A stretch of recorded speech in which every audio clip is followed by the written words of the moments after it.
In the speech from the throne, the government said it is going to rebuild the economy.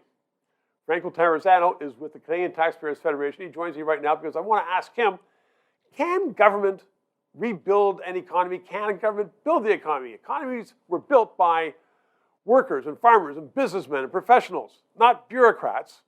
So you're up in Ottawa with this federation. Tell me what's going on with building the economy. Oh, well, what we're saying is government, get out of the business of business. I mean, this government is spending so much money. If it could really grow the economy, everybody would have 2 or 3 jobs by now.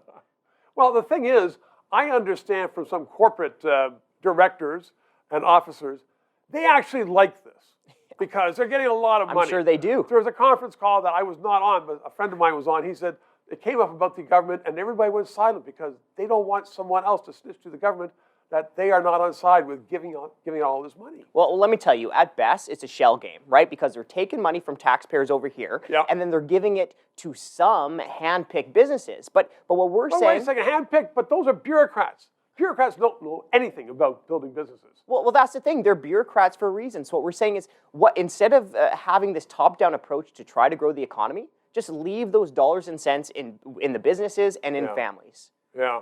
And do you think there's any hope for that thought to get through? Because politicians are saying, we are the ones who are doing everything. We are going to provide diapers to young moms. We're going to provide tires to people who drive. We want to do everything for everybody to get their votes. Well, the problem is that there's no such thing as a free lunch when it comes to government spending, and Canadians are learning that right now with just the unprecedented amount of government spending, massive government borrowing, leading to, in some places, inflation.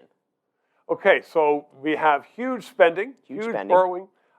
We have amazing inflation right now. Is the end going to be that we have a general sort of collapse and high interest rates, and then we have to slow down everything? Well, nobody has the crystal ball, but what we're saying is that you have to make tough decisions now, or tougher decisions are going to be forced on you. Let's go back to the 80s and 90s, right? What happened in the 80s? Big spending politicians kicking that deficit can down the road. And then what happened in the 90s? Well, politicians had to face reality. Politicians from all political stripes, different levels of government, had to make very, very tough decisions. In Saskatchewan, for example, what happened? They had to close about 50 hospitals across the Prairie Province. Wow, I didn't know that. So you anticipate, because this government's not going to cut spending. Well, we're going to push them to. We're going to push them to. More than $1 trillion in debt, and we're all worried. What happens if interest rates spike? Well, we're all going to be facing a lot of pain. Franco Terrazzano, thank you very much. That's 3 minutes. Thank you for watching. Thank you for supporting. Thank you for subscribing. Independent thought, that's what we need. So, some people say, though, 3 minutes is just perfect. I can sit on the toilet in the morning. I like it. However, others say, I'm busy to sit and watch.